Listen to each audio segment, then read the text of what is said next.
지난 1991년에 풀뿌리 민주주의를 실현하고자 지방자치 시대가 시작이 되었죠.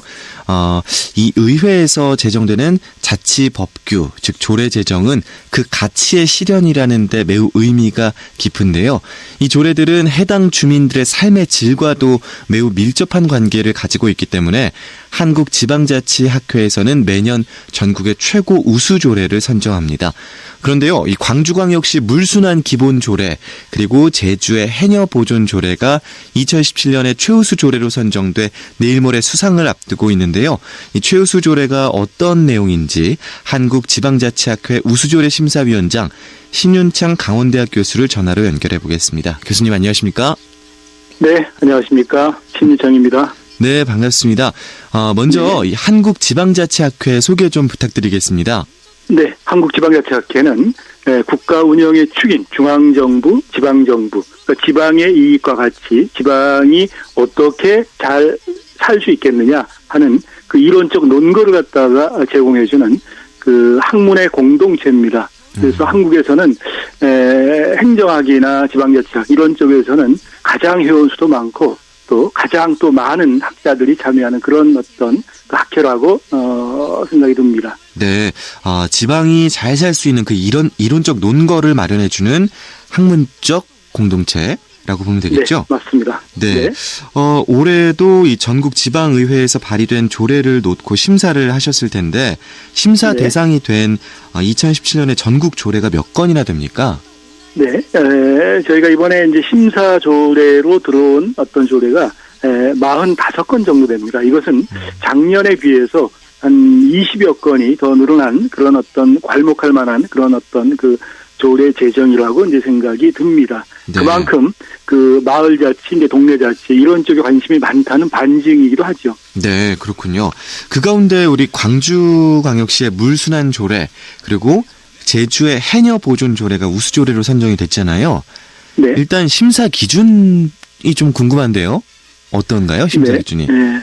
그러니까 우선은 이제 그 심사위원은 저를 포함해서 지역별, 전공별, 국립대, 사립대 여러 가지 유형별로 해가지고 6명의 대학 교수님들이 이제 심사를 했고, 네. 심사 항목으로는 조례에 관련된 창의성, 합법성, 민주성, 그다음에 시행 가능성, 경제성, 파급 효과, 적용 범위, 그러니까 7개 항목으로는 심사를 갖다 했습니다. 또한 심사 과정을 갖다 보게 되면은 2017년 작년 11월 30일이죠. 접수 마감을 했고 2018년 1월 5일 1차 심사회를 갖다 거쳤고 1월 15일 날에 2차 심사를 거쳐가지고 2월 9일 날 수상자를 갖다가 확정하고 공지를 한 그런 과정입니다. 그렇군요. 그럼 앞서 말씀드린 이 물순환 조례, 해녀 보존 조례가 선정이 된 데는 특별한 이유가 있겠죠? 네, 그렇죠. 특히 이제 광주광역시에서 제출한 그 물순환 어떤 기본 조례는 우리나라 역시 이제는 물 부족 국가의 대열에 들어선 것으로 현 시점에서 매우 시적절한 조례라고 이제 생각이 됩니다. 그래서 뭐 합법성이나 민주성이나 뭐 시행 가능성 이러한 어떤 항목에서 저를 포함해서 6명의 심사위원들이 상당히 좋은 점수를 갖다 준 것으로 제가 알고 있습니다. 뭐 구체적인 점수 내용에 대해서는 제가 이야기를 하지 않겠지만은 지속 가능한 물 순환의 관리로 시민의 삶의 질을 갖다 향상시키는데 물만큼 중요한 요소가 없다라고 하는 거에 대해서 모두 이구동성으로 일치를 봤다라고 생각이 듭니다. 네, 그렇군요. 해녀 보존 조례가 선정된 이유는 어떤 게 있을까요? 네, 역시 마찬가지입니다. 제주도의 그 해녀 조례 역시 그 해녀 보존 및 육성에 관한 조례인데, 그 해녀에 관련된 그런 어떤 문화 조례는 이미 벌써 한국이 2016년도에 19번째로 유네스코의 인류 무형 문화유산에 이제 등재된 그런 어떤 사항만 보더라도 굉장히 시의적절한 그런 어떤 조례라고 생각합니다. 해녀 문화에 관한 조례는 이미 고려사나 삼국사기에 보게 되면은 바다에서 진주를 캤다라는 기록이 나올 정도로 굉장히 오래된 어떤 그런 우리나라만이 갖고 있는 전통 문화유산인데 일부 학자들은 우리의 신석기 시대까지 해녀의 문화가 거슬러 올라갈 수 있다라고 하는 역사적 근원을 갖다가 찾고 있는 그런 어떤 증거입니다. 그래서 이것을 갖다가 그 해녀문화조례 같은 경우에는 우리나라의 어떤 그 제주의 특이한 어떤 공동체 의식, 그다음에 공동체 정신 이런 것이 깃들여 있기 때문에 그 가치를 갖다 구현한다라고 한 차원에서 그 해녀 및 보존 및 육성에 관한 조례가 네. 이번에 우수조례로 이제 선정이 되었다라고 이야기할 수 있습니다. 네, 제주 해녀 보존 조례 같은 경우에는 이름만 들어도 우리 청취자분들이 아시겠지만 이제 물순환 조례에 대해서 잠시 설명을 해드리면 그 도시개발로 인해서 도로 포장이나 건축물이 많아지지 않습니까? 그래서 네. 물이 스며들 수 없는 그 도시의 불투수 면적이 급증해서 네. 지반이 침하되거나 도심 열섬 현상의 원인이 되거나 아니면 갑작스럽게 도시에 물이 찼다가 빠지는 그 도시형 홍수, 뭐 지하수 고갈 이런 것들을 방지하기 위해서 이제 빗물 자연 순환 그 관리 시설을 설치하고 관리하는 일들을 가리키는 것이라는 점을 말씀드리고요. 이 조례 제정들이 시대의 흐름이나 세태를 반영하기도 할 것 같아요. 교수님 보시기에도 그렇죠?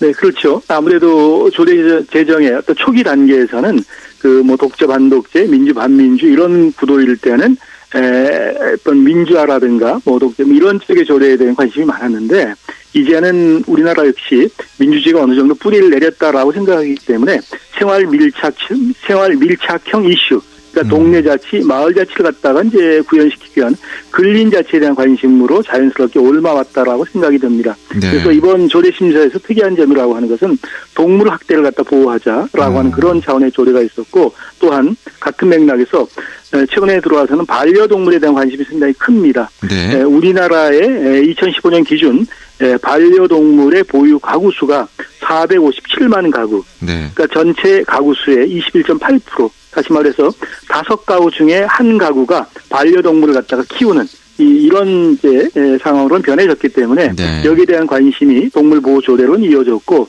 또한 사회적 약자에 대한 어떤 관심 이것이 이제 장애인에 대한 조례 제정으로 이어진 그런 어떤 그 세태를 반영하고 있다라고 생각이 듭니다. 네, 광주광역시의 그 농업인 월급제도 우수조례로 선정이 됐더라고요. 이것도 맞습니다. 지역 특성에 맞는 조례로 어떤 좋은 조례의 조건이 된 거겠죠? 네, 맞죠. 저희가 그 안보하면은 이제 국방만을 갖다 생각을 하는데 네. 우리가 먹는 문제, 특히 이제 식량의 문제, 그러니까 식량 중에서 농업에 대한 관심은 중요성은 아무리 강조해도 지나치지가 않는 거거든요. 네. 그래서 그 광주광역시에서 농업인 월급제 지원에 관한 조례를 갖다가 이제 제출을 했는데 네. 역시 그러니까 농업의 공익적 가치를 갖다가 조례에 반영해서 이를 구체적으로 실현시키자 하는 그런 목적에서 나름대로 창의성을 갖고 있는 그런 조례라고 이제 생각이 듭니다. 네. 특히 한국은 이제 식량의 문제가 대단히 중요한 문제가 아닙니까? 그래서 네. 이제 호남 쪽 같은 경우에는 뭐 과거로부터 그 한국에서 그 농업하게 되면은 거의 호남 평야를 갖다가 이제 연상시키듯이 역시 농업인에게 관련된 이러한 어떤 지원에 관한 조례를 통해 가지고 식량의 안보를 갖다가 이제 구체화시키는 그런 어떤 그 사유가 있을 것으로 생각이 듭니다. 네, 이 농업인 월급제는 뭐 수매 금액, 농산물 수매 금액의 30에서 60%를 월별로 미리 나눠서 농업인들에게 선지급을 하고 가을에 수확한 뒤에 그 돈을 차차 이렇게 상환하는 제도라고 하죠. 그래서 농업인 월급제라는 이름이 붙었는데 이번에 우수조례로 선정이 됐습니다. 이렇듯 좋은 조례는 말씀하신 것처럼 주민들의 삶과 좀 직결되는 것 같아요. 지방의회가 부활한 지 30년 정도가 됐는데 그동안 제정된 조례들에 대한 평가는 어떻게 하고 계십니까? 네, 아무래도 과거보다는 조례가 상당히 어떤 생활 밀착형, 마을 자치, 동네 자치의 지역 주민의 삶의 질을 갖다가 이제 보장하는 이런 쪽으로 이제 바뀌어왔다라고 하는 것은 이제 사실입니다. 그렇지만 아직도 한국은 지방자치제가 완벽하게 뿌리를 내리지 않았기 때문에 이런 어떤 조례 제정, 그러니까 기초의회나 광역의회나 의원님들이 조례 제정으로부터 지역 주민들의 삶의 질을 갖다 획기적으로 이제 변화시킬 수 있는 굉장히 좋은 어떤 기반이 된다라고 이제 생각이 듭니다. 따라서 우리 이제 의원님들이 더 많은 생활 밀착형 조례를 갖다가 제정해 줄 것으로 믿어 의심치 않습니다. 네, 매년 좋은 조례들만 이렇게 심사하고 보시다 보니까 어떤 기준이 좀 생기셨을 것 같은데요. 지방의회 의정 활동에 대한 조언을 좀 해주셔도 좋을 것 같습니다. 역시 대한민국은 저는 지방자치는 굉장히 일천하지만은 대한민국의 국민들은 굉장히 현명하고 존경스럽다라고 생각이 드는 것이 이번에 촛불혁명을 통해 가지고 지역 주민들의 현명함이 또 한 번 드러난 거거든요.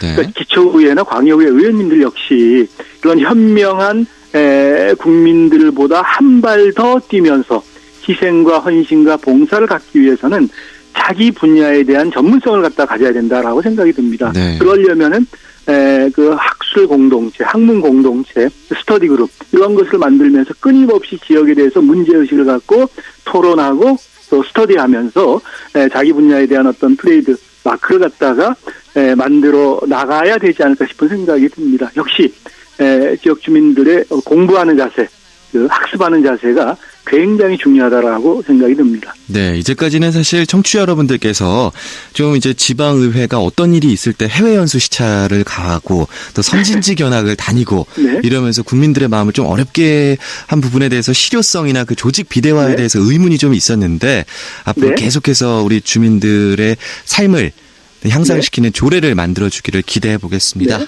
오늘 말씀 잘 들었습니다. 네, 감사합니다. 네, 한국지방자치학회 우수조례 심사위원장 신윤창 강원대 교수였습니다.